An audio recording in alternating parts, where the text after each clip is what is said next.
저는 결혼 4년 동안 3번의 유산을 겪었습니다. 남편은 매번 시어머니를 제 곁에 보냈습니다. 이번 임신 때 저는 감시 카메라를 설치했고 밤에 충격적인 비밀을 발견했습니다. 제 이름은 이수진, 올해 30살이고 남편 박민준과 결혼한 지 4년이 되었습니다.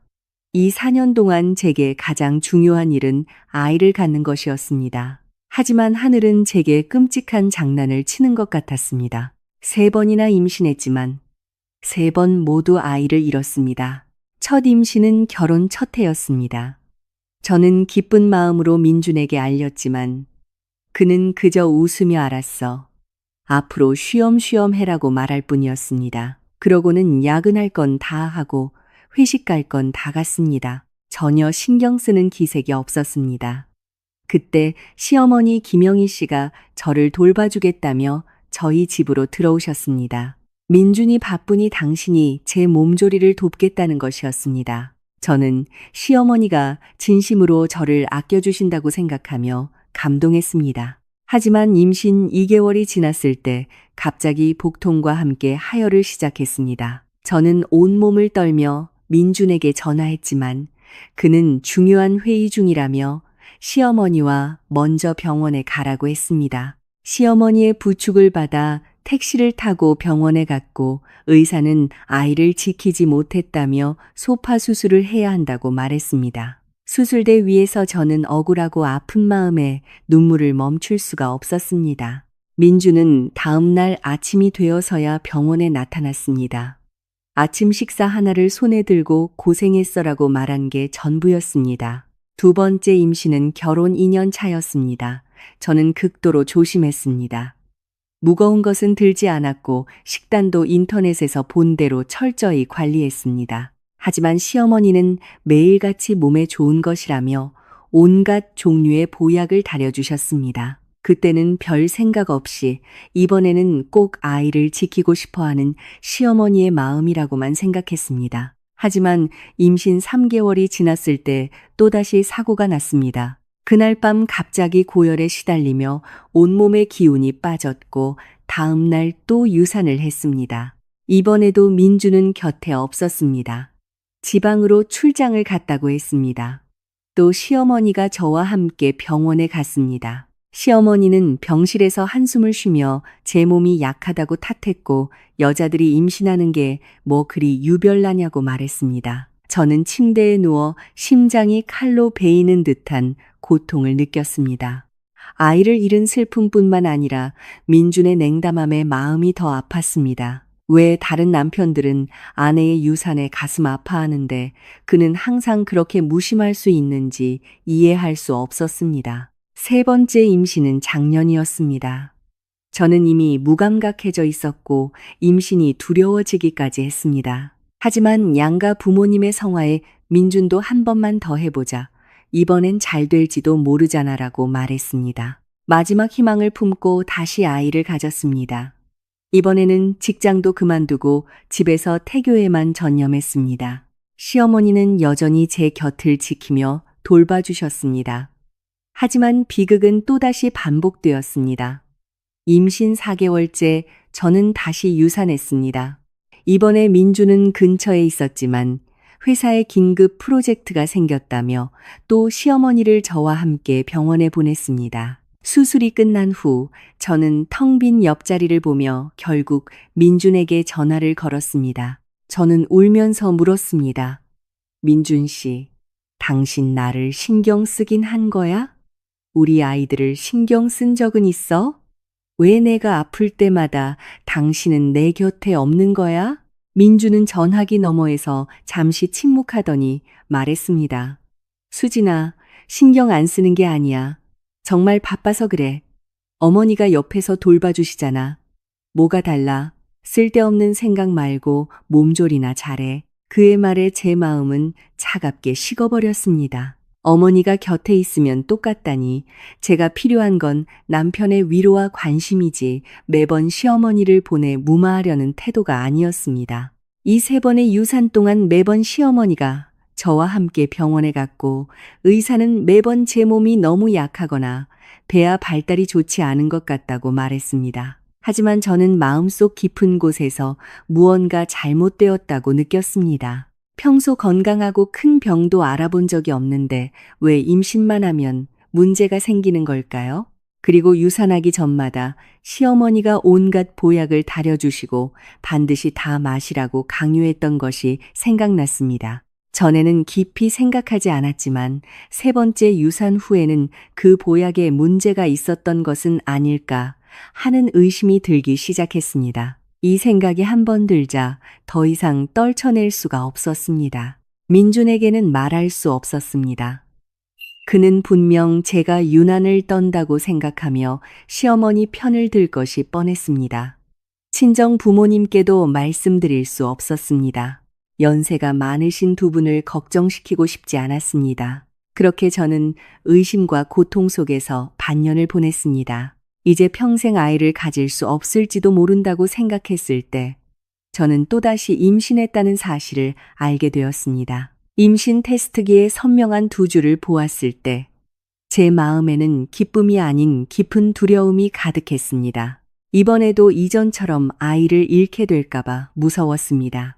하지만 포기할 수도 없었습니다. 이 아이는 제 네 번째 아이였고 저는 모든 힘을 다해 이 아이를 지키고 싶었습니다. 민주는 제 임신 소식을 듣고도 여전히 알았어.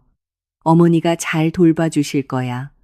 너도 돌아다니지 말고 라며 무덤덤했습니다. 시어머니는 오히려 기뻐하며 그날 바로 짐을 싸서 저희 집으로 오셨습니다.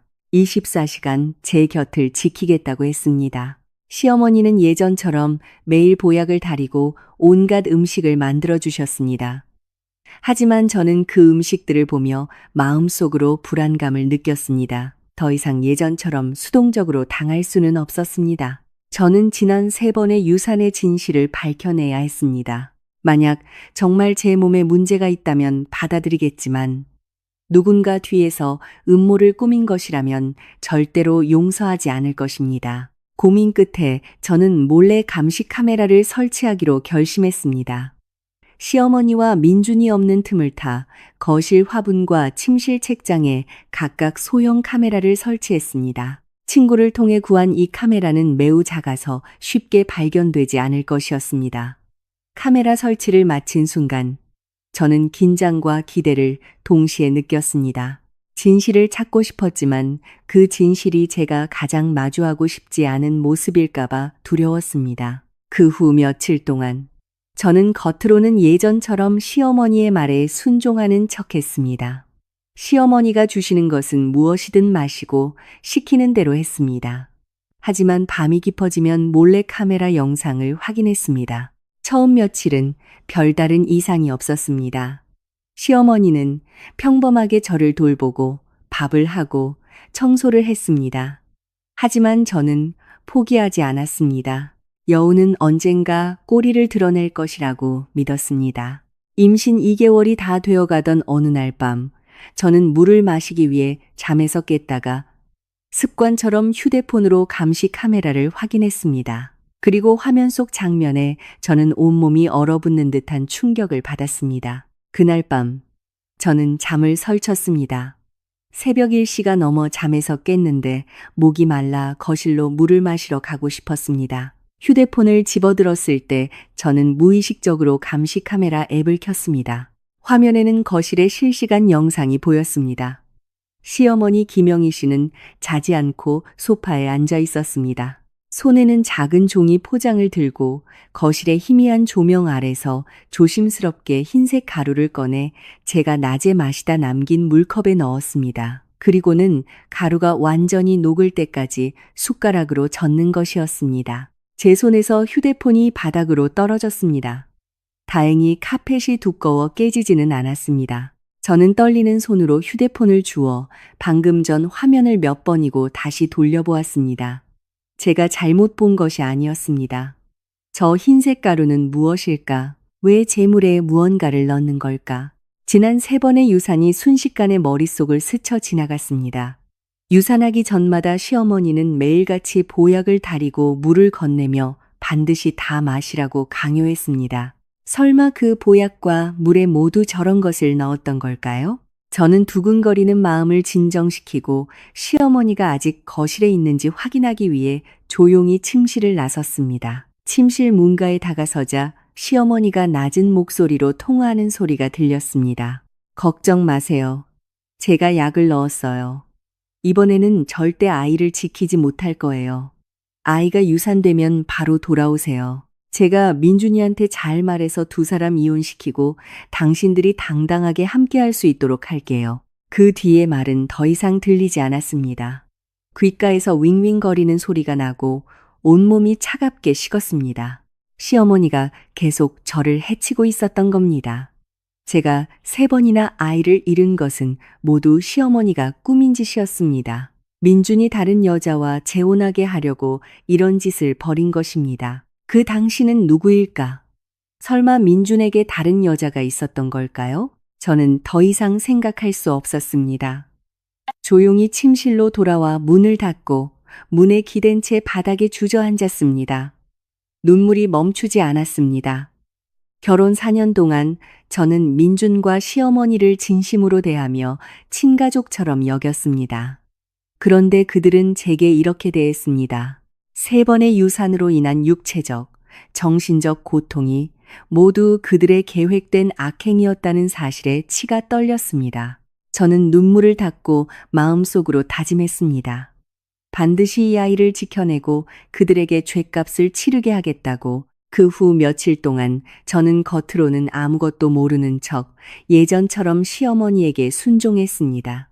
하지만 시어머니가 건네는 물과 보약은 온갖 핑계를 대며 버렸습니다. 물을 마시라고 하면 속이 안 좋으니 따뜻한 물을 마시겠다며 부엌에 가서 새로 물을 따랐고, 보약을 마시라고 하면 냄새 때문에 역해서 도저히 못 마시겠다며 화장실 변기에 몰래 버렸습니다. 시어머니는 의심하지 않는 듯 수진아, 보약을 잘 마셔야 아이가 튼튼하게 자라지라고 잔소리를 할 뿐이었습니다.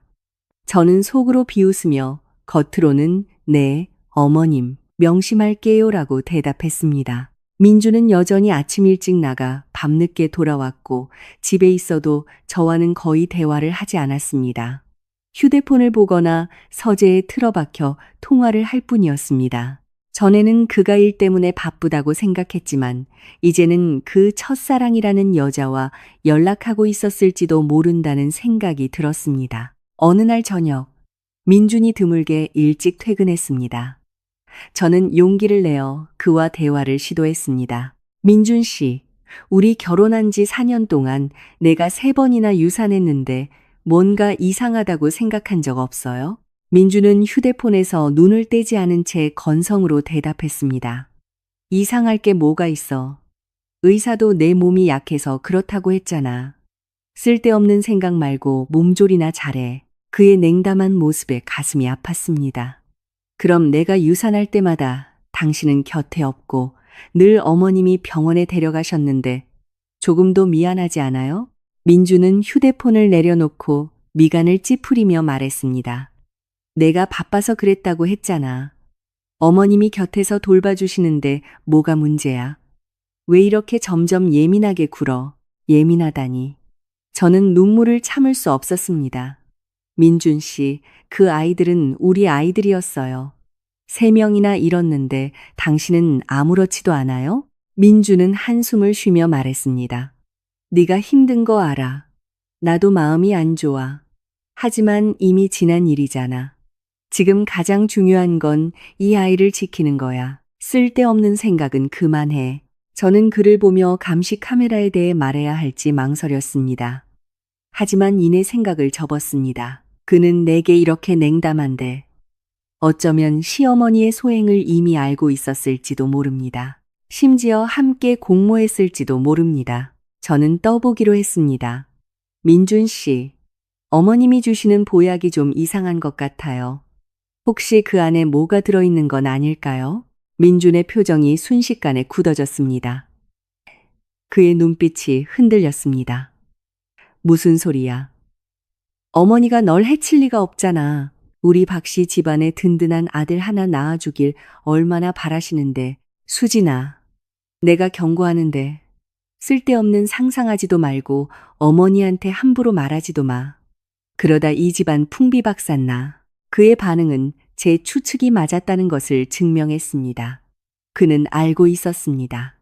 알면서도 시어머니를 위해 숨겨주고 있었던 겁니다. 저는 그를 보며 마음이 완전히 떠났습니다. 제가 4년 동안 사랑하고 헌신했던 이 남자는 제가 아이를 잃어가는 것을 뻔히 지켜보고 있었고 어쩌면 그 과정에 동참했을지도 모릅니다. 저는 눈물을 삼키며 말했습니다. 걱정 마세요. 어머님께 함부로 말하지 않을게요. 다만 이번 아이는 꼭 지킬 거예요. 누구도 내 아이를 해치게 두지 않을 거예요.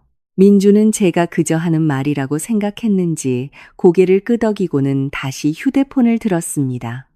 더 이상 제게 관심을 보이지 않았습니다.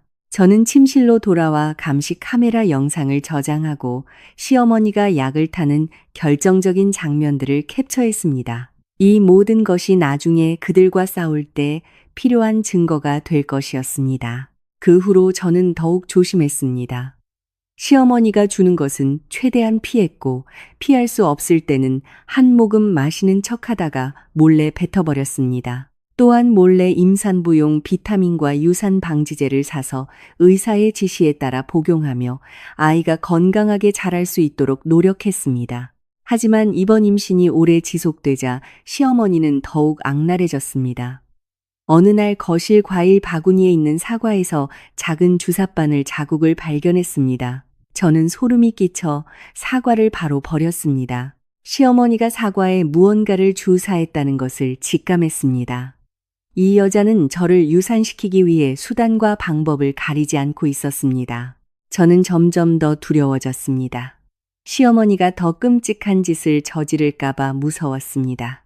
더 이상 이렇게 수동적으로 당하고만 있을 수는 없었습니다. 더 많은 증거를 모아 이 끔찍한 집을 떠나야 했습니다. 저는 시어머니가 제게 준 물에 든 가루 샘플을 몰래 채취해 검사를 맡기기로 했습니다. 검사 결과 그 안에 문제가 있다는 것이 밝혀지면 그 증거를 가지고 시어머니를 고소할 수 있을 겁니다. 저는 작은 밀봉 비닐봉지를 구해 침실 서랍에 숨겼습니다. 어느 날 시어머니가 또 물 한 잔을 건넸을 때 저는 한 모금 마시는 척하다가 시어머니가 부엌에 간 사이 남은 물을 밀봉 비닐봉지에 담아 숨겼습니다. 또한 지난 3번의 유산 때 시어머니가 다려준 보약에서 항상 희미한 쓴맛이 났던 것을 기억해냈습니다. 당시에는 약재의 맛이라고 생각했지만 지금 생각해보니 그 흰색 가루를 넣었기 때문일 겁니다. 저는 이 모든 세부 사항을 나중을 위해 꼼꼼히 기록했습니다. 이제 저는 적절한 기회를 기다려 샘플을 검사기관에 보내고 모든 증거를 가지고 민준과 시어머니의 가면을 벗겨낼 것입니다. 저는 그들이 저지른 짓에 대해 끔찍한 대가를 치르게 할 것입니다. 물 샘플을 숨긴 그날 밤, 저는 긴장과 불안감에 잠을 이룰 수 없었습니다.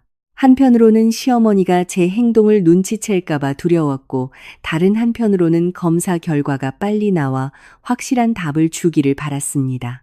다음 날 아침, 저는 시어머니가 시장에 간 틈을 타 밀봉된 비닐봉지를 주머니에 넣고 옷을 갈아입은 뒤 밖으로 나갔습니다. 미리 알아본 공인된 검사기관은 집에서 그리 멀지 않아 택시로 20분 정도 걸렸습니다. 검사기관에 도착해 직원에게 상황을 설명하고 서류를 작성한 뒤 샘플을 제출했습니다.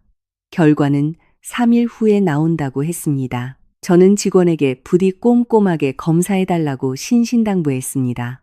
직원은 웃으며 걱정 말라고 했습니다. 검사기관에서 나오니 마음이 조금 놓였습니다.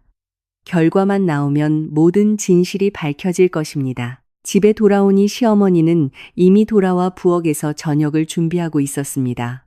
저를 보더니 수진아, 어디 갔다 오니?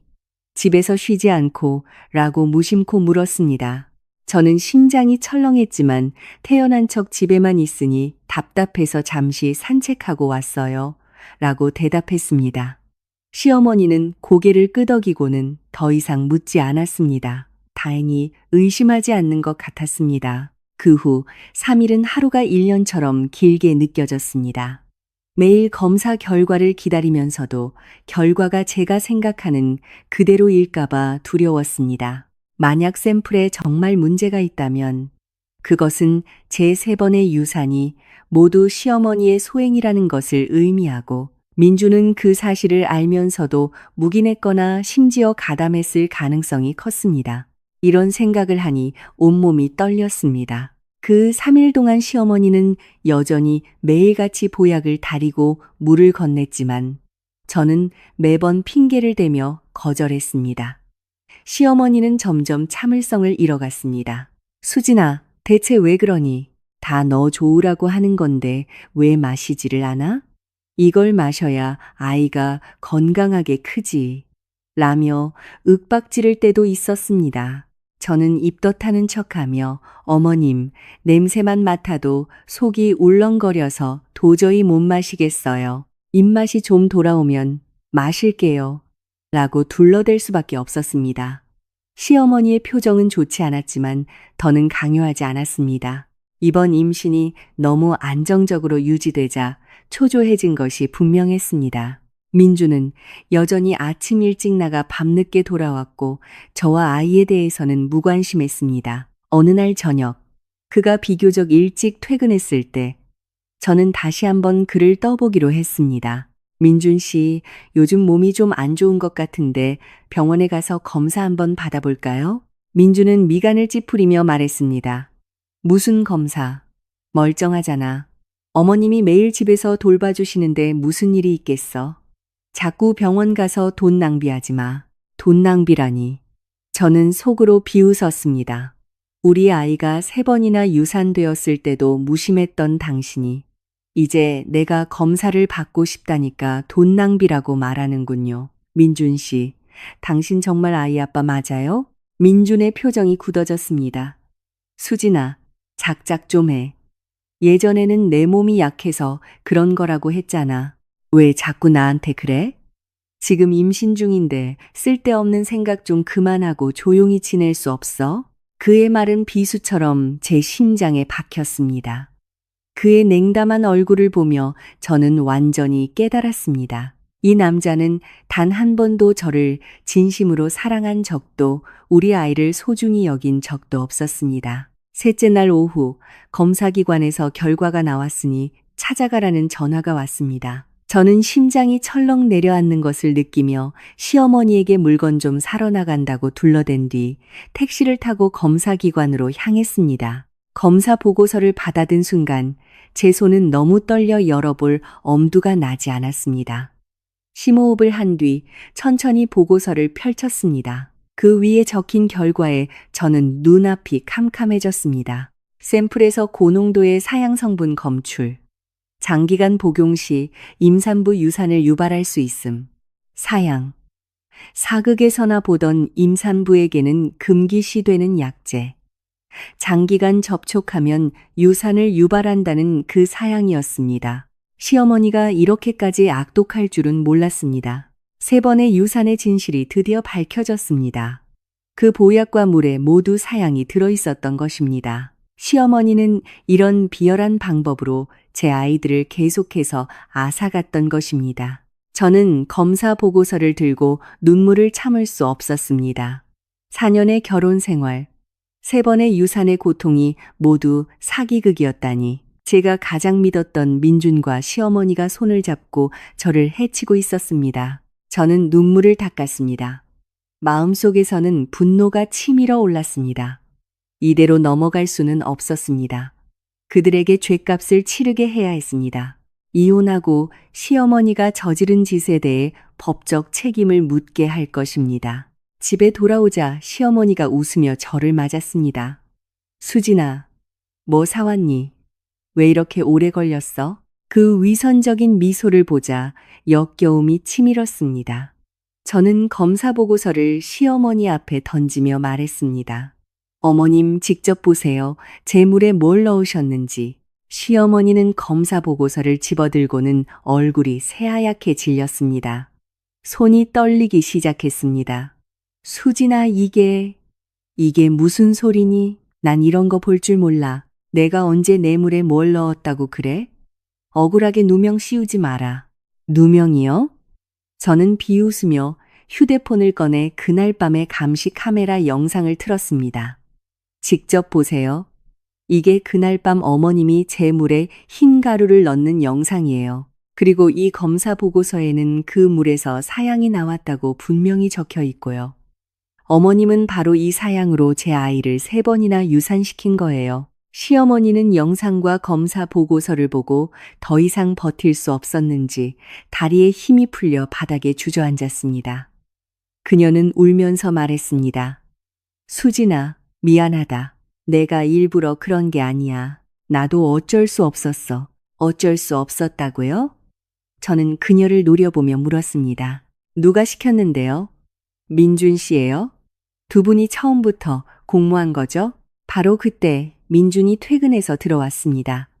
거실의 험악한 분위기를 보고 미간을 찌푸리며 물었습니다. 무슨 일이야?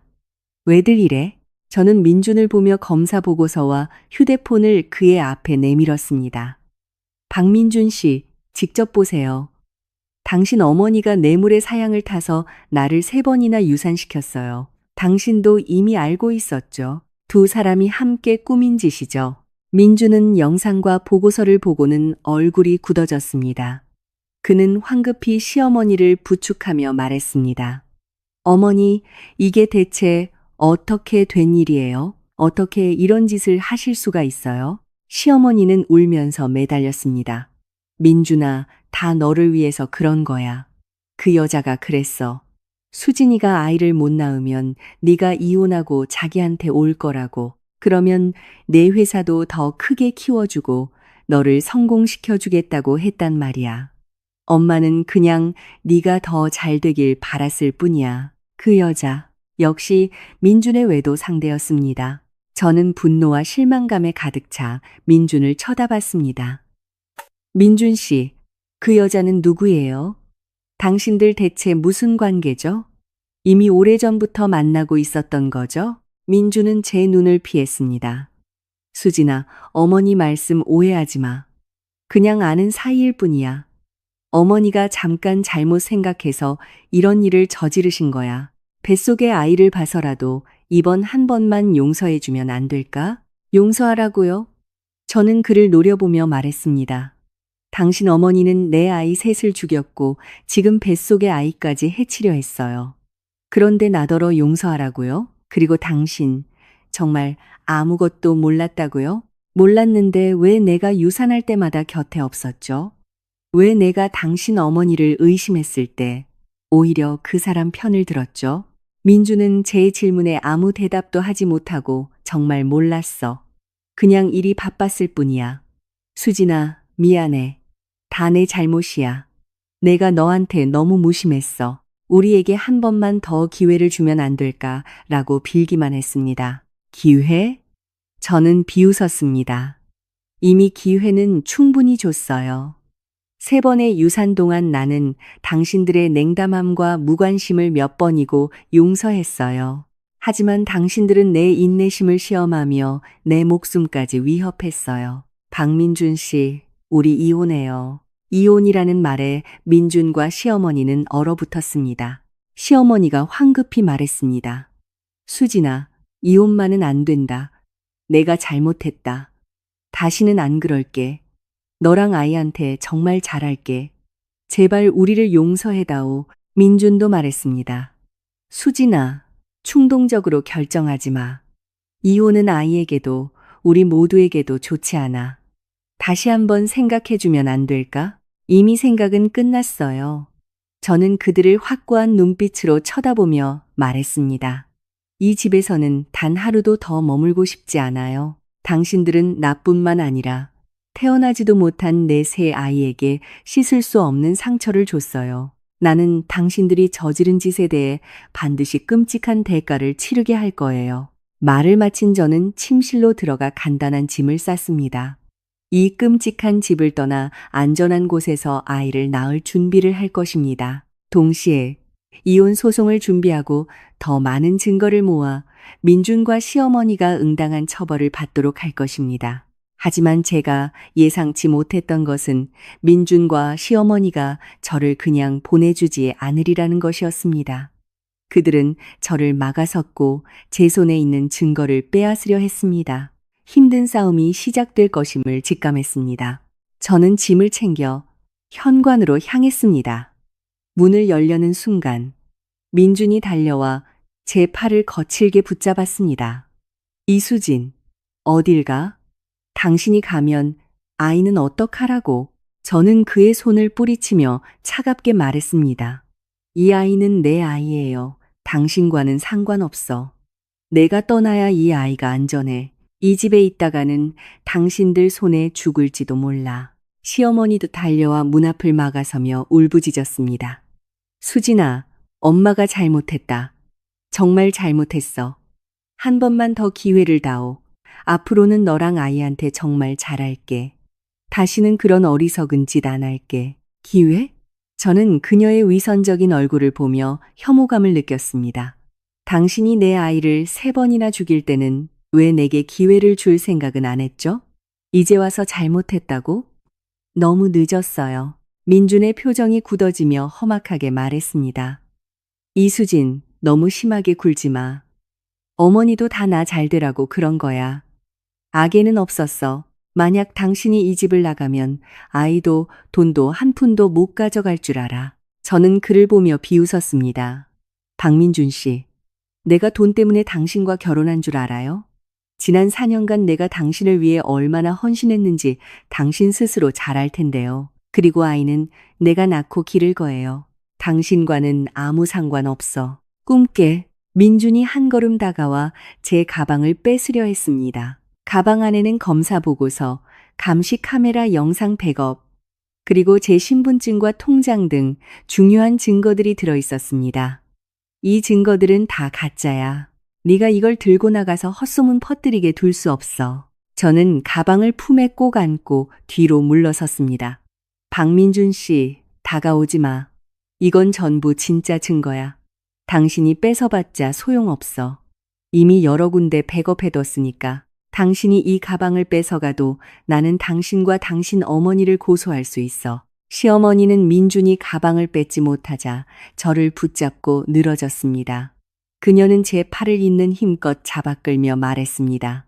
수진아, 우리 말 좀 들어. 그냥 여기 남아. 우리 가족 다 같이 잘 지내면 안 되겠니? 그녀의 힘에 팔이 아팠습니다. 저는 발버둥 치며 소리쳤습니다. 이거 놔요. 나는 당신들 같은 뱀, 같은 사람들과는 같이 못 살아. 우리가 몸싸움을 벌이는 동안 제 휴대폰이 울렸습니다. 친정엄마였습니다. 저는 이때다 싶어 소리쳤습니다. 우리 엄마 전화예요. 지금 당장 놓지 않으면 엄마한테 다 말해서 엄마가 와서 판단하게 할 거예요. 민준과 시어머니는 서로를 쳐다보더니 잠시 멈칫했습니다. 그들은 불같은 성격의 저희 엄마를 알고 있었고, 엄마가 진실을 알게 되면 온 동네가 떠들썩하게 될 것을 두려워했습니다. 그 틈을 타 저는 그들의 손을 뿌리치고 전화를 받았습니다. 엄마, 수진아, 괜찮니? 요즘 몸은 어때? 아빠랑 네가 보고 싶어서 한번 가보려고. 엄마, 나 괜찮아. 저는 눈물을 참으며 말했습니다. 오지 마세요. 지금 제가 밖에 나갈 일이 좀 있어서요.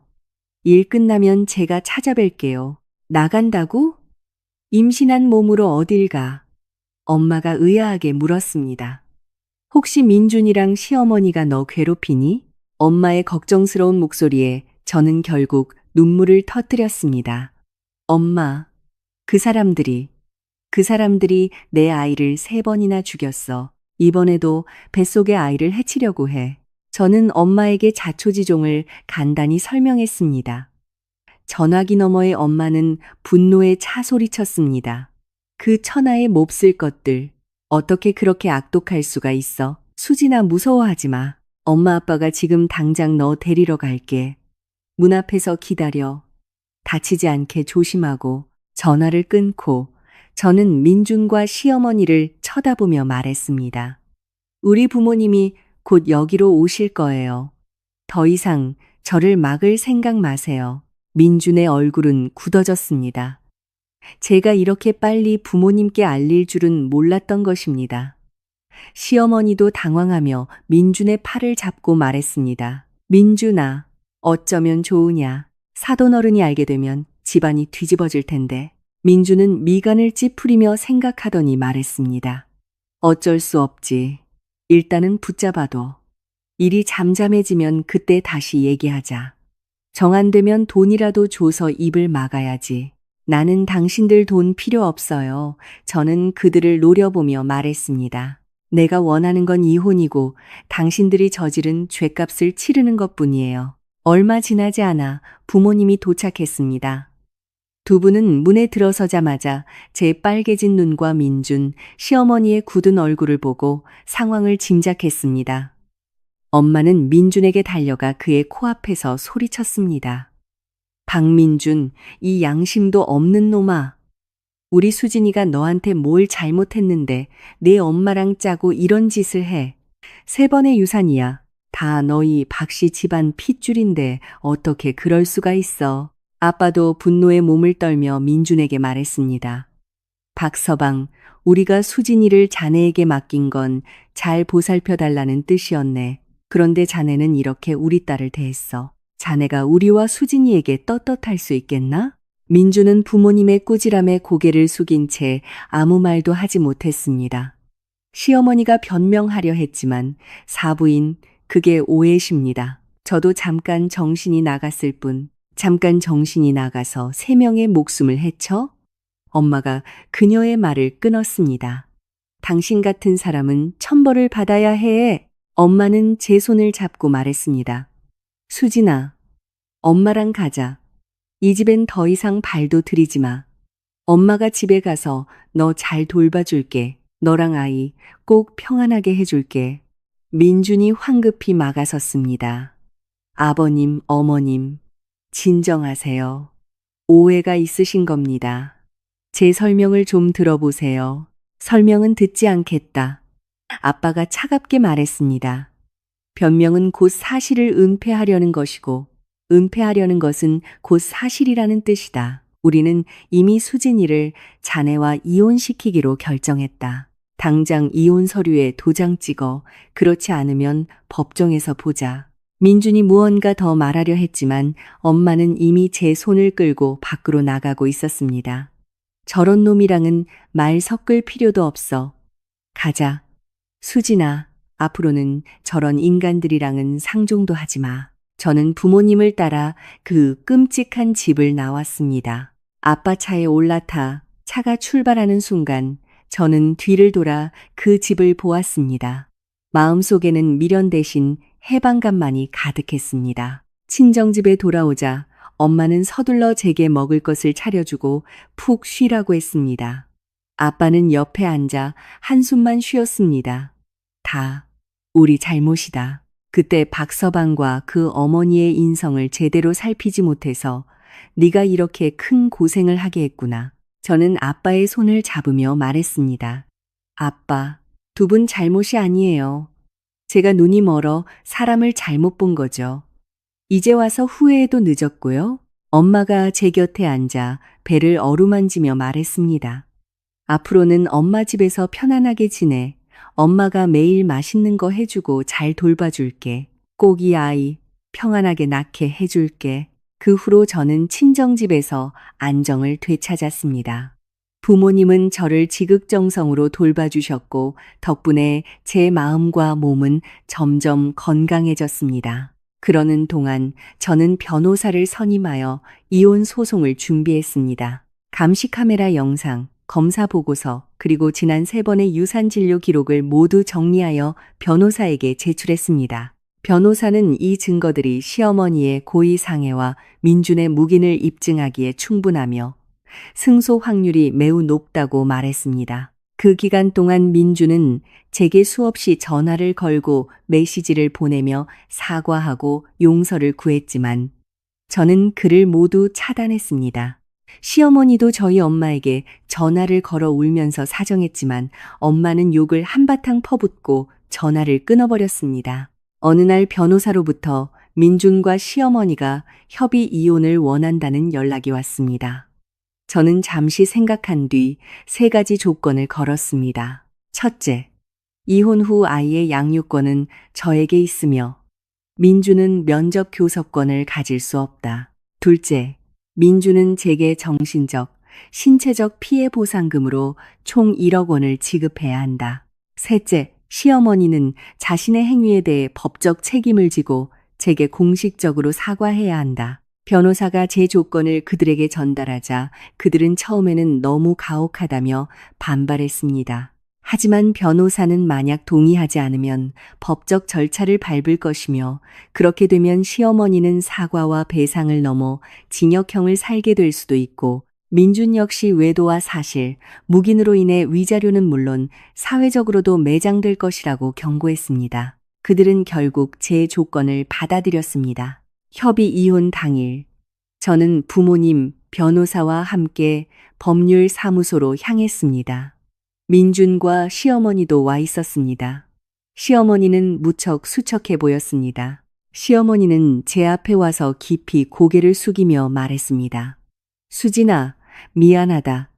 내가 잘못했다. 내 아이들을 해치고 그런 천인공노할 짓을 저지른 것을 후회한다. 다시는 안 그럴게. 제발 나를 용서해다오. 저는 아무 감정 없이 그녀를 쳐다보며 말했습니다. 사과는 받겠지만 용서는 못해요. 당신이 나와 내 아이들에게 준 상처는 평생 잊지 못할 거예요. 민준도 다가와 말했습니다. 수진아, 미안해. 다 내 잘못이야.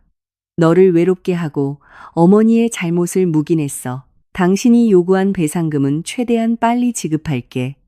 아이는 한 번만이라도 볼 수 있을까? 안 돼요. 저는 차갑게 말했습니다. 당신이 당신 어머니의 편에 서서 진실을 외면한 순간부터 당신은 이 아이의 아빠가 될 자격을 잃었어요. 앞으로 우리 삶에 다시는 나타나지 마세요. 민준의 눈에는 죄책감과 실망감이 가득했지만 그는 더 이상 강요하지 않았습니다. 우리는 변호사의 입회하에 이혼 합의서에 서명했습니다. 민주는 그 자리에서 제게 1억 원을 이체했고 시어머니도 사과문을 작성했습니다. 법률 사무소를 나서며 저는 깊은 숨을 내쉬었습니다. 마음속에 큰 돌덩이가 드디어 내려앉은 기분이었습니다. 4년간의 불행한 결혼이 끝났고 저는 드디어 민준과 시어머니의 그늘에서 벗어나 새로운 삶을 시작할 수 있게 되었습니다. 하지만 일이 그렇게 간단하게 끝나지 않을 줄은 몰랐습니다. 시어머니가 그토록 민준과 맺어주려 했던 그 첫사랑이라는 여자가 저를 찾아온 것입니다. 이혼 후 저는 친정집에서 평온하고 안정된 나날을 보냈습니다. 부모님의 정성 어린 보살핌 속에서 뱃속의 아기도 무럭무럭 자랐습니다. 이제 민준과 시어머니의 그림자에서 완전히 벗어났다고 생각하며 아기의 탄생만을 기다리고 있었습니다. 하지만 임신 6개월이 넘었을 무렵 동네를 산책하던 제 앞에 세련되고 우아한 분위기의 한 여성이 나타났습니다. 30대 초반으로 보이는 아름다운 여성이었지만 그녀의 눈빛에는 복잡한 감정이 서려 있었습니다. 안녕하세요. 혹시 이수진 씨 되시나요? 저는 잠시 멈칫하며 고개를 끄덕였습니다. 네, 맞는데요. 누구시죠? 저는 최유라라고 합니다. 민준 씨 친구예요. 최유라. 어디서 들어본 듯한 이름이었습니다. 시어머니가 통화 중에 언급했던 그 여자. 저는 직감적으로 그녀가 민준의 첫사랑이자 시어머니가 그토록 며느리로 삼고 싶어 했던 여자라는 것을 깨달았습니다. 저는 순간적으로 경계심을 느끼며 차갑게 말했습니다. 저는 박민준 씨와 이혼했습니다. 더 이상 할 얘기 없어요. 제가 돌아서려 하자 유라 씨가 저를 막아섰습니다. 수진 씨, 잠시만요. 저는 민준 씨나 어머님을 변호하러 온 게 아니에요. 수진 씨에게 사과하고 꼭 알려드릴 이야기가 있어서 왔어요. 저는 걸음을 멈추고 의아한 눈으로 그녀를 쳐다보았습니다. 사과요? 당신이 왜 저에게 사과를 하죠? 무슨 할 말이 있다는 건가요? 유라 씨는 한숨을 쉬며 말했습니다. 조용한 곳에 가서 이야기해요. 여긴 사람이 많아서요. 저는 잠시 망설였지만 결국 고개를 끄덕였습니다. 우리는 근처 카페에 자리를 잡았습니다. 유라 씨는 제게 먼저 사과부터 했습니다. 수진 씨, 먼저 정말 죄송하다는 말씀부터 드리고 싶어요. 김영희 어머님이 저지른 일들이 비록 제가 시킨 것은 아니지만 저와 전혀 무관하다고 할 수는 없어요. 제가 아니었다면 어머님께서 그렇게 끔찍한 일을 저지르지도 않으셨을 테니까요. 저는 혼란스러웠습니다. 대체 어떻게 된 일인가요? 당신과 민준 씨는 대체 무슨 관계죠? 유라 씨는 천천히 입을 열었습니다. 저와 민준 씨는 대학 동기이자 서로의 첫사랑이었어요. 사소한 오해로 헤어졌고 저는 유학을 떠났죠. 그 후 민준 씨는 곧바로 수진 씨와 결혼했고요. 3년 전 제가 귀국해서 우연히 민준 씨를 다시 만났어요. 그동안의 오해도 풀었죠. 민준 씨는 마음속에 계속 제가 있었다고 수진 씨와의 결혼은 집안의 성화 때문이었을 뿐 사랑하지 않는다고 말했어요. 그녀는 말을 이었습니다. 저는 당신들의 가정을 파괴할 생각은 전혀 없었어요. 저에게는 이미 결혼을 약속한 사람이 있었거든요. 그런데 어머님께서 어떻게 아셨는지 저를 찾아오셨어요. 수진 씨가 아이를 낳지 못해 박 씨 집안의 대가 끊기게 생겼다며 저를 처음부터 마음에 안 들어 했다고 하시더군요. 그러면서 제가 민준 씨와 다시 만나주기만 하면 어떻게든 두 사람을 이혼시키겠다고 하셨어요. 저는 단호하게 거절했어요. 약혼자가 있으니 민준 씨와는 절대 그럴 수 없다고요. 하지만 어머님은 듣지 않으셨어요. 당신이 스스로 민준 씨를 떠나게 만들 방법이 있다고 하시더군요. 저는 어머님이 그런 끔찍한 방법으로 수진 씨를 유산시킬 줄은 꿈에도 몰랐어요. 며칠 전 민준 씨가 저를 찾아와 이혼했다고 말했어요. 어머님이 수진 씨를 유산시킨 일로 법적 처벌을 받게 될지도 모른다고요. 그러면서 제 약혼자에게 모든 사실을 폭로했다며 저와 다시 시작하고 싶다고 하더군요. 그때서야 저는 어머님이 얼마나 무서운 일을 저질렀는지 알게 됐어요. 정말 죄책감이 들었어요. 제가 아니었다면 수진 씨가 그런 고통을 겪지 않았을 텐데요. 그래서 오늘 수진 씨를 찾아온 거예요. 사과하고 모든 진실을 말씀드리고 싶었어요. 저는 이미 약혼자와 오해를 풀었고 민준 씨에게도 평생 다시 볼 일 없을 거라고 확실히 말했어요. 유라 씨의 말을 듣고 저는 만감이 교차했습니다. 모든 비극의 근원은 민준의 미련과 시어머니의 집착, 그리고 이기심이었습니다. 유라 씨가 직접적으로 저를 해치지는 않았지만 그녀의 존재가 시어머니의 광기를 부추긴 것은 사실이었습니다. 하지만 그녀의 눈빛은 진심이었고 제게 직접 찾아와 사과하고 모든 것을 밝힌 것을 보면 나쁜 사람은 아니라는 생각이 들었습니다. 알려줘서 고마워요. 이 일의 주된 책임은 박민준 씨와 시어머니에게 있어요. 당신 탓만은 아니니 너무 자책하지 마세요. 유라 씨는 말했습니다. 어쨌든 저도 책임이 있어요. 수진 씨, 걱정 마세요. 민준 씨와는 다시는 연락하지 않을 거예요. 그리고 제가 민준 씨의 외도 증거를 좀 가지고 있어요. 필요하시다면 드릴게요. 법적 절차에서 더 유리한 위치를 차지하는 데 도움이 될 거예요. 저는 마음이 움직였습니다. 비록 이혼은 했지만 시어머니의 행동은 명백한 고의 상해 죄였습니다. 이대로 넘어갈 생각은 없었습니다. 유라 씨가 제공하는 증거가 있다면 민준과 시어머니에게 더 큰 죗값을 치르게 할 수 있을지도 모릅니다. 네, 고마워요. 괜찮으시다면 증거를 제게 주세요. 유라 씨는 가방에서 USB를 꺼내 제게 건넸습니다. 여기 민준 씨와 나눈 대화 기록과 그가 제게 돈을 보내고 선물을 준 내역이 있어요. 그의 외도를 증명할 수 있을 거예요. 그리고 김영희 어머님과의 통화 녹음도 있는데 어떻게 수진 씨를 유산시킬 것인지에 대한 내용이 담겨 있어요.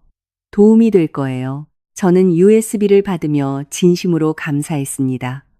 정말 고마워요, 유라 씨. 제가 해야 할 일인걸요. 수진 씨, 부디 아기와 함께 평안하고 행복하게 지내세요. 앞으로 민준 씨나 어머님이 또 괴롭히면 꼭 제게 알려주세요. 우리는 잠시 더 이야기를 나누고 헤어졌습니다. 그녀의 뒷모습을 보며 저는 이 기구한 이야기 뒤에 숨겨진 또 다른 사연에 마음이 복잡해졌습니다. 하지만 유라 씨의 등장은 제게 정의의 빛 한 줄기를 보여준 것 같았습니다. 집에 돌아와 USB의 내용을 확인했습니다. 대화 기록과 통화 녹음은 확실한 증거였습니다. 민주는 대화 속에서 저에 대한 불만과 유라 씨에 대한 그리움을 수차례 표현했고, 시어머니는 통화 녹음에서 어떻게 제게 사양을 먹여 유산시켰는지 자랑스럽게 이야기하고 있었습니다. 이 증거들을 보며 제 마음속 분노는 다시 타올랐습니다. 저는 시어머니의 법적 책임은 물론 민준의 외도와 방조에 대해서도 더 큰 대가를 치르게 하겠다고 다짐했습니다. 저는 이 증거들을 변호사에게 제출했습니다. 변호사는 이 증거들이 결정적이라며 시어머니를 고의 상해죄로, 민준을 외도 및 손해배상 청구로 추가 기소할 수 있다고 말했습니다. 네, 변호사님. 그렇게 진행해 주세요. 하루빨리 그들이 응당한 처벌을 받게 해주세요. 그 후 저는 태교에 전념하며 법원의 소식을 기다렸습니다. 그동안 민주는 몇 번이고 제게 연락해 재결합을 원한다고 했지만 저는 모두 차단했습니다. 시어머니 측에서도 합의금을 더 줄 테니 고소를 취하해달라고 연락이 왔지만 저는 돈이 아닌 정의를 원했기에 무시했습니다. 임신 7개월이 넘었을 때 재판이 열렸습니다.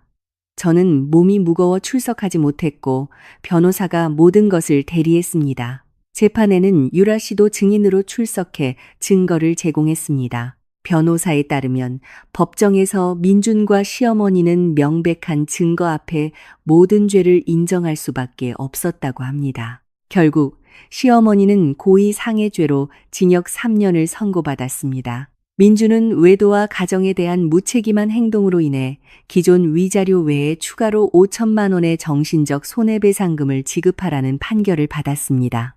그의 평판은 땅에 떨어졌고 회사에서도 신뢰를 잃어 결국 사업도 망하게 되었습니다. 이 소식을 듣고 저는 마침내 마음의 짐을 내려놓을 수 있었습니다. 인과응보. 민준과 시어머니는 마침내 자신들이 저지른 짓에 대한 끔찍한 대가를 치른 것입니다. 부모님도 기뻐하며 그들이 받아야 할 벌을 받은 것이라고 말씀하셨습니다. 엄마는 제 배를 어루만지며 말했습니다. 수진아, 이제 더는 아무도 너와 아기를 해치지 못할 거야. 우리 가족, 이제 행복하게 살자. 저는 고개를 끄덕이며 눈물을 흘렸습니다. 이번 눈물은 행복과 해방의 눈물이었습니다. 저는 마침내 잃어버린 새아이와 제 자신을 위한 정의를 되찾은 것입니다. 하지만 일이 아직 완전히 끝나지 않았다는 것을 저는 그때는 미처 몰랐습니다. 법원 판결 후 민주는 앙심을 품고 제게 복수할 기회를 노리고 있었습니다. 법원 판결 후 모든 것이 끝났다고 생각했습니다.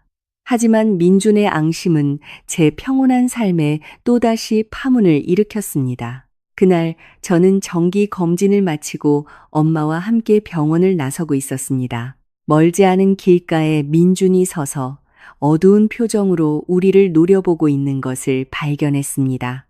저는 심장이 철렁 내려앉아 무의식적으로 엄마 뒤로 숨었습니다. 엄마도 그를 발견하고는 저를 보호하며 소리쳤습니다. 박민준, 아직도 할 말이 남았나? 법원에서 다 끝난 일이잖아. 아직도 미련을 못 버렸어. 민준이 원망스러운 눈빛으로 제게 다가오며 말했습니다.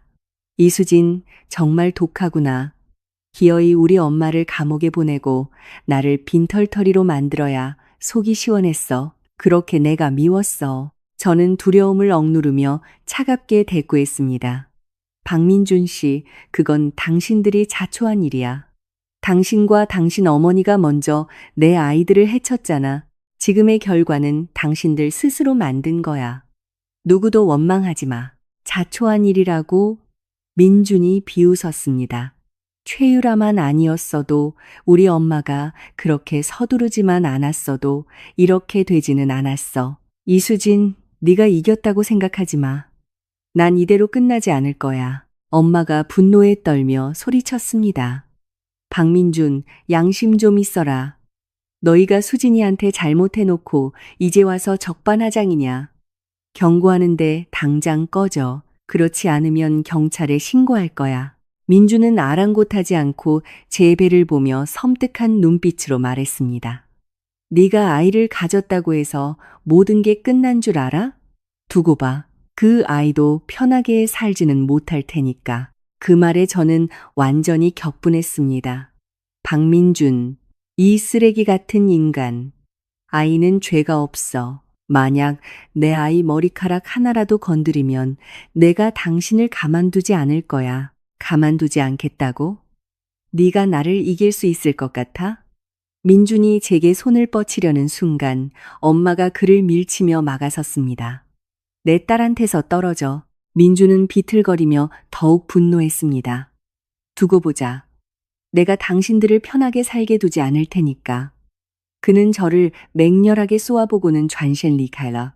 저는 그의 뒷모습을 보며 불안감에 휩싸였습니다. 그는 이제 이성을 잃었고 무슨 짓이든 저지를 수 있는 사람이 되어버렸습니다. 집에 돌아온 엄마는 즉시 아빠에게 전화해 상황을 설명했습니다.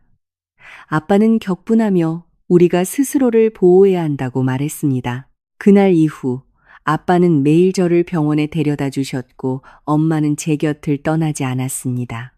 집의 모든 잠금 장치를 바꾸고 감시 카메라도 설치했습니다. 하지만 민주는 계속해서 우리 집 주변을 맴돌며 위협적인 문자를 보냈습니다. 결국 아빠는 경찰에 신고했고 경찰의 경고를 받은 후에야 민준의 스토킹은 멈췄습니다.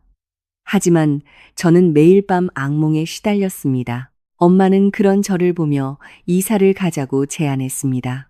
저는 동의했고 우리는 아무에게도 알리지 않고 멀리 떨어진 보안이 철저한 아파트로 이사했습니다. 새로운 집으로 이사한 후 저는 마음의 안정을 되찾았습니다.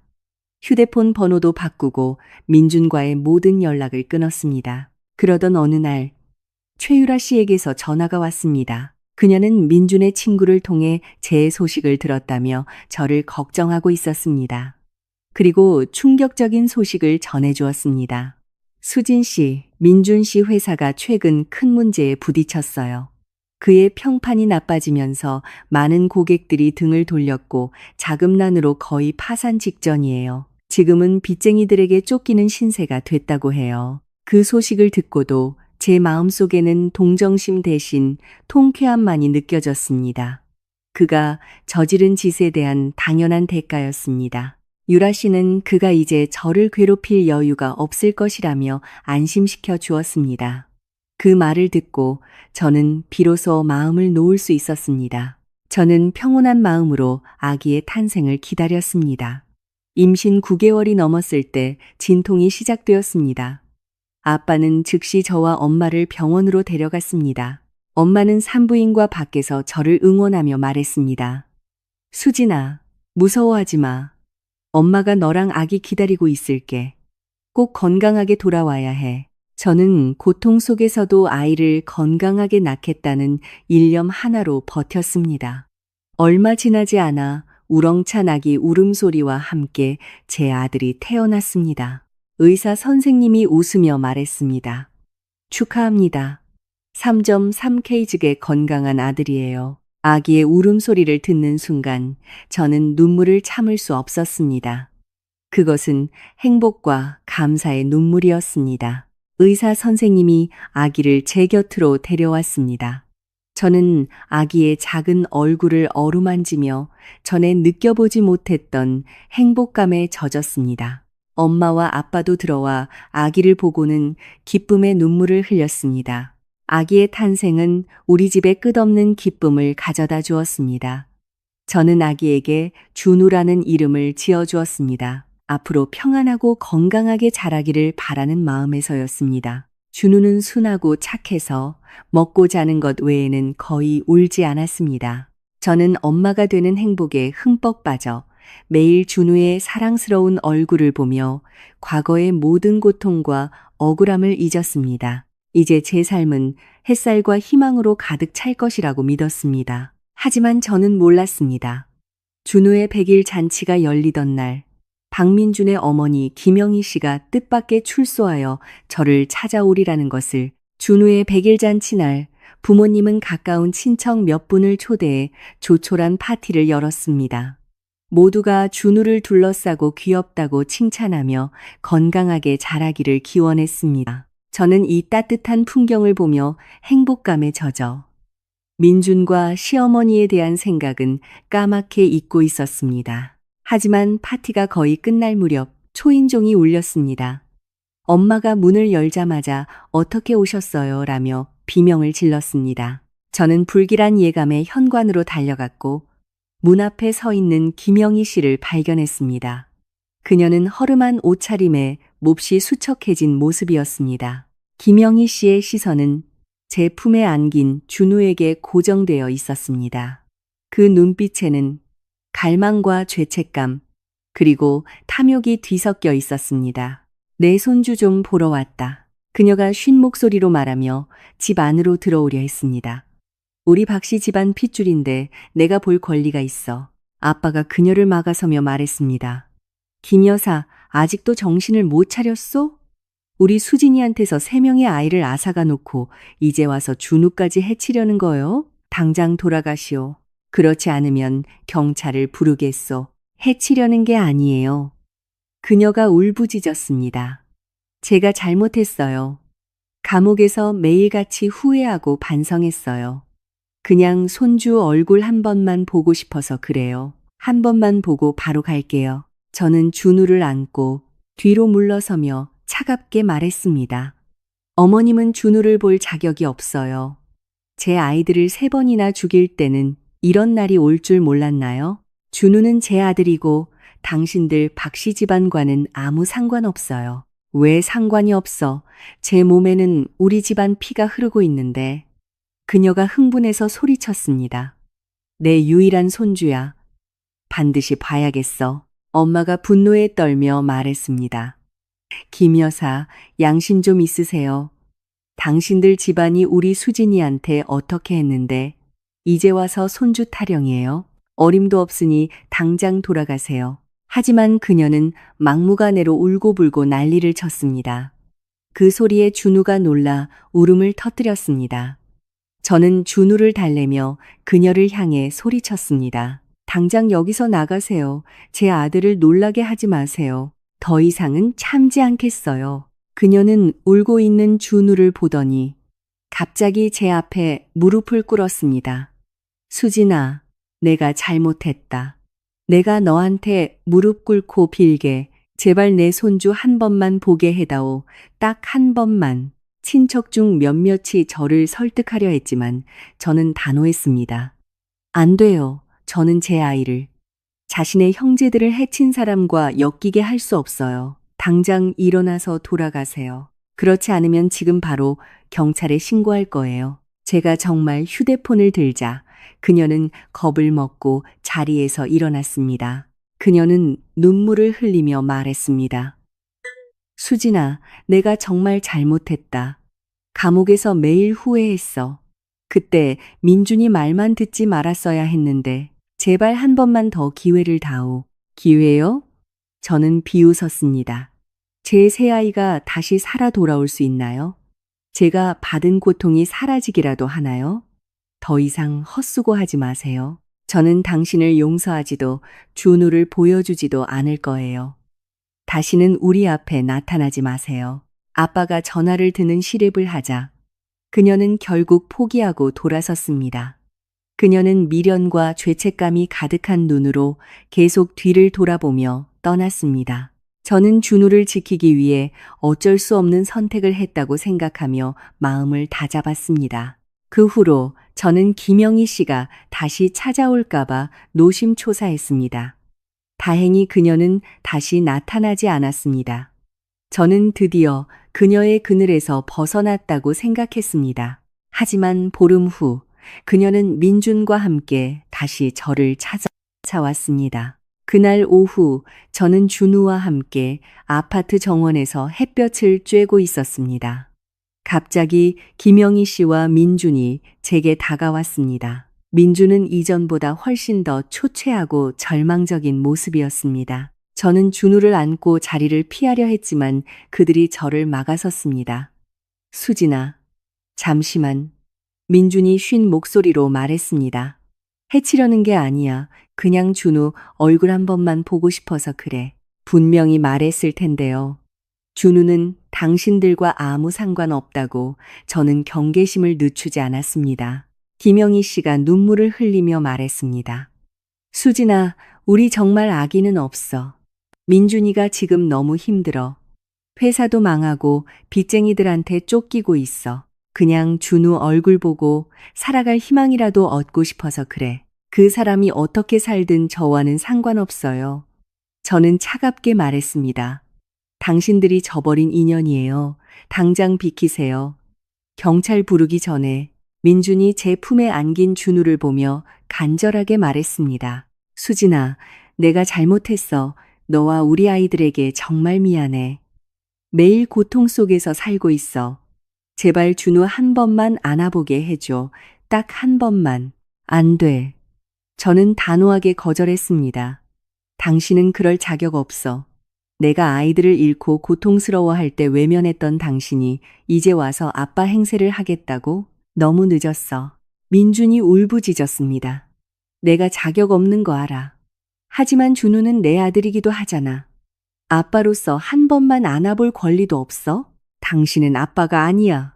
저는 소리쳤습니다. 당신이 김영희 씨의 편에 서서 진실을 외면하고 내가 고통받는 것을 방관했을 때부터 당신은 어떤 아이의 아빠가 될 자격도 잃었어.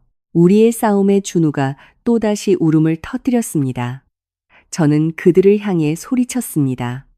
당장 꺼져요. 내 아들 앞에서 소란 피우지 마. 제가 정말 경찰에 신고하려 하자 그들은 결국 포기했습니다. 김영희 씨가 민준의 팔을 끌며 말했습니다. 민준아, 가자. 더 이상 수진이랑 준우 괴롭히지 말자. 민준은 눈물을 흘리며 준우를 쳐다보았습니다. 수진아, 부디 준우 잘 키워줘. 건강하게 자랄 수 있도록 다시는 너희 앞에 나타나지 않을게. 그는 김영희 씨와 함께 천천히 돌아섰습니다. 그의 뒷모습은 미련과 절망으로 가득 차 보였습니다. 그들의 뒷모습을 보며 제 마음은 복잡했습니다. 비록 그들을 증오했지만 그들의 비참한 모습을 보니 통쾌하기보다는 씁쓸했습니다. 아마도 이것이 인과응보일 것입니다. 집에 돌아와 부모님께 이 사실을 알리자. 두 분은 분노하며 다음에는 반드시 경찰에 신고하라고 말씀하셨습니다. 그 후 민준과 김영희 씨는 정말 다시는 나타나지 않았습니다. 저는 그들이 마침내 우리를 포기했다고 생각했습니다. 하지만 한 달 후 저는 경찰로부터 민준의 사망 소식을 전해 들었습니다. 그는 한 폐창고에서 스스로 목숨을 끊었다고 했습니다. 그의 유품에서 제 연락처가 발견되어 연락했다고 경찰은 말했습니다. 그 소식을 듣고 저는 아무런 감정도 느끼지 못했습니다. 슬픔도 기쁨도 아니었습니다. 그저 복잡한 심정이었습니다. 그가 비록 저를 해쳤지만 그는 준우의 생물학적 아버지였습니다. 경찰은 민준이 남긴 유서에 저와 준우에 대한 이야기가 있었다고 전했습니다. 그는 자신의 잘못을 후회하고 저와 새아이에게 씻을 수 없는 상처를 준 것을 사죄했습니다. 또한 제가 준우를 건강하고 책임감 있는 사람으로 키워주기를 바란다고 적었습니다. 전화를 끊고 저는 품에 안긴 준우를 보며 다짐했습니다. 준우야, 내 아빠는 이제 없단다. 그가 비록 많은 잘못을 저질렀지만 이미 죗값을 치렀어. 엄마는 네가 앞으로 건강하고 행복하게 그리고 선하고 책임감 있는 사람으로 자라길 바랄 뿐이야. 김영희 씨는 아들의 죽음에 큰 충격을 받고 정신이 쇠약해져 고향으로 돌아갔다고 들었습니다. 그녀는 외롭게 살며 매일 후회와 자책 속에서 보냈다고 합니다. 저는 더 이상 그녀의 소식을 궁금해하지 않았습니다. 모든 것은 그녀가 자초한 일이었습니다. 이제 저는 오직 준우를 잘 키우는 데에만 집중했습니다. 부모님과 함께하는 평온한 일상 속에서 준우는 하루가 다르게 사랑스럽고 똑똑하게 자라났습니다. 저 역시 새로운 직장을 구하고 제 능력으로 준우에게 더 나은 삶을 만들어주기 위해 노력했습니다. 과거의 아픔이 떠오를 때도 있었지만 이제 더는 원망하거나 슬퍼하지 않았습니다. 그 고통스러운 경험은 저를 더 강하게 만들었고 현재의 행복을 더 소중히 여기게 했습니다. 미래가 어떻게 될지는 알 수 없지만 저는 더 이상 두렵지 않았습니다. 제게는 준우가 있고 부모님이 있고 따뜻한 가정이 있기 때문입니다. 저는 준우와 함께 앞으로의 모든 어려움을 용감하게 헤쳐나갈 것입니다. 하지만 평온한 나날도 잠시 최유라 씨가 뜻밖의 소식을 가지고 다시 저를 찾아올 줄은 몰랐습니다. 준우가 1살이 넘었을 때 저는 한 유아용품 회사에 취직했습니다. 일과 육아를 병행하며 바쁘지만 행복한 나날을 보냈습니다. 어느 날 퇴근길에 집 앞에서 최유라 씨를 마주쳤습니다. 그녀는 이전보다 조금 수척해 보였습니다. 수진 씨, 미안해요. 또 찾아와서 정말 다른 방법이 없어서 왔어요. 유라 씨, 무슨 일이에요? 그녀는 민준이 남긴 일기장을 제게 건넸습니다. 경찰이 그의 유품을 정리하다 발견했다며 그 안에 저와 유라 씨의 이야기가 언급되어 있어 연락했다고 했습니다. 저는 떨리는 마음으로 일기장을 펼쳤습니다. 그 안에는 민준의 후회와 죄책감이 가득했습니다. 그는 처음에는 저와 잘 지내고 싶었지만 어머니 김영희 씨의 이간질과 압박에 시달렸다고 적었습니다. 김영희 씨가 제게 몰래 사양을 먹인 사실을 뒤늦게 알게 되었지만 죽겠다는 어머니의 협박에 못 이겨 침묵할 수밖에 없었다고 고백했습니다. 그는 유라 씨를 다시 만나 희망을 가졌지만 그녀가 자신을 거부하고 모든 증거를 제게 넘겨주자 절망에 빠졌고 결국 극단적인 선택을 했다고 적혀 있었습니다. 일기장 마지막에는 이렇게 쓰여 있었습니다. 수진아, 미안하다. 내가 내게 진 빚이 너무 많다. 잃어버린 우리 새아이와 너에게 평생을 갚아도 모자랄 거야. 부디 준우를 잘 키워줘. 나처럼 나약하고 이기적인 사람이 되지 않도록 다음 생이 있다면 반드시 내게 보답할게. 일기장을 읽고 저는 복잡한 심경에 빠졌습니다. 민준이 비록 용서받을 수 없는 죄를 지었지만 그의 나약함과 어긋난 효심이 비극을 초래했다는 생각에 마음이 무거워졌습니다. 유라 씨는 김영희 씨가 위독하다는 소식도 전했습니다. 그녀는 병상에서 저를 마지막으로 한 번 보고 싶어 한다고, 그리고 준우를 한 번만이라도 보고 싶어 한다고 했습니다. 저는 깊은 고민에 빠졌습니다. 부모님은 결사 반대했지만 저는 결국 그녀를 만나기로 결심했습니다. 용서를 위해서가 아니라 과거와의 완전한 작별을 위해서였습니다. 병원에서 만난 김영희 씨는 뼈만 앙상하게 남은 채 누워 있었습니다. 그녀는 눈물을 흘리며 제게 사죄했습니다. 수진아, 미안하다.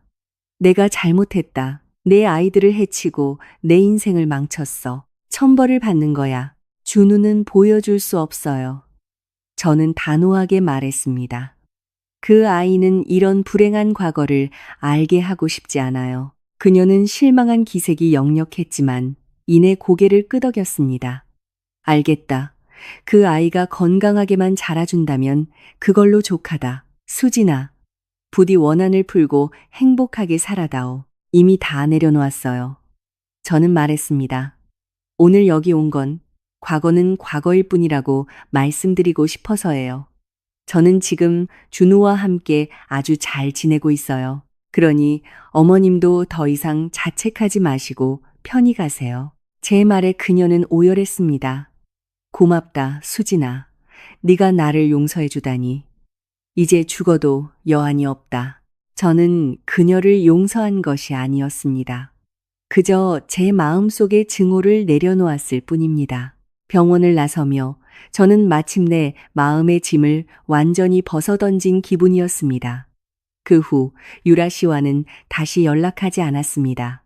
시간이 흘러 준우가 2살이 되던 생일날 낯선 사람으로부터 선물이 배달되었습니다. 상자 안에는 평안일학이라고 새겨진 순금 장명로와 카드 한 장이 들어 있었습니다. 카드에는 준우의 두도를 축하하며 지난날의 원한은 모두 잊고 앞으로의 삶이 평안하기를 죄 많은 사람이 라고 적혀 있었습니다. 그때 낯선 번호로 전화가 걸려왔습니다. 자신을 민준의 아버지라고 밝힌 노인이었습니다. 그는 민준과 김영희 씨가 이혼한 후 객지 생활을 하다가 최근에 돌아왔다고 했습니다. 그는 아들과 전처가 제게 저지른 일에 대해 사죄하며 손자에게 작은 선물로나마 마음을 전하고 싶었다고 말했습니다. 그는 준우를 가끔이라도 보게 해달라고 부탁했지만 저는 정중히 거절했습니다. 얼마 후 그는 김영희 씨가 임종을 앞두고 있다며 마지막으로 준우의 목소리라도 듣게 해줄 수 없겠냐고 다시 연락해 왔습니다. 저는 고민 끝에 전화로나마 준우의 목소리를 들려주었습니다. 전화기 너머로 준우의 맑은 목소리가 들리자 김영희 씨는 오열하며 마지막 작별 인사를 남겼고 그날 밤 세상을 떠났습니다. 그렇게 저를 괴롭혔던 모든 과거가 끝났습니다. 저는 이제 오직 준우와 저의 행복만을 위해 살기로 다짐했습니다. 준우가 3살이 되어 유치원에 다니기 시작했을 때 저는 그곳에서 뜻밖의 인연을 만났습니다. 제 대학 선배였던 강지훈 씨였습니다. 그는 학교 다닐 때부터 인품 좋기로 유명했고 지금은 변호사로 일하고 있었습니다. 그 역시 이혼의 아픔을 겪고 홀로 아이를 키우고 있었습니다. 우리는 아이들을 통해 자연스럽게 가까워졌습니다. 그는 제 과거를 모두 알고도 따뜻하게 저와 준우를 감싸주었습니다. 아플 때면 약을 사다 주고 바쁠 때면 대신 준우를 돌봐주었습니다. 그의 진심 어린 마음에 닫혀있던 제 마음도 서서히 열렸습니다. 어느 날 밤 그는 제게 고백했습니다. 수진아, 너의 아픔까지 모두 사랑할게. 준우를 내 아들처럼 아끼고 너희 2사람 다시는 상처받지 않도록 내가 지켜줄게. 내게 기회를 주겠니? 저는 그의 진심 어린 눈을 보며 눈물을 흘렸고 고개를 끄덕였습니다. 1년 후 우리는 양가 가족들만 모시고 조촐한 결혼식을 올렸습니다. 준우는 작은 턱시도를 입고 우리에게 엄마, 아빠, 행복해야 해 라고 말해 주었습니다. 지금 준우는 5살이 되었습니다. 지훈 씨는 약속대로 준우에게 최고의 아빠가 되어주었고 제게는 더 없는 남편이 되어주었습니다. 우리는 평범하지만 행복한 가정을 꾸리며 살고 있습니다. 과거의 상처는 저를 더 강하고 현명한 사람으로 만들었습니다. 인과응보, 악행을 저지른 사람들은 죗값을 치렀고 저는 모든 고난을 이겨내고 진정한 행복을 찾았습니다. 저는 지금의 제 삶에 무척 만족합니다. 사랑하는 남편, 사랑스러운 아들, 건강한 부모님, 그리고 제가 좋아하는 일이 있습니다. 혹시 저와 비슷한 아픔을 겪고 계신 분이 있다면 절대 희망을 잃지 말라고 말해주고 싶습니다. 당신이 충분히 강하고 용감하다면 반드시 어둠을 헤치고 당신만의 햇살과 행복을 맞이할 수 있을 겁니다. 모든 선한 사람은 세상의 따뜻한 보살핌을 받을 자격이 있으니까요. 과거의 상처는 언젠가 당신을 더욱 빛나게 해줄 훈장이 될 것입니다. 오늘의 이야기가 마음에 드셨다면 좋아요와 구독을 눌러주세요. 다음에 또 다른 이야기로 찾아뵙겠습니다.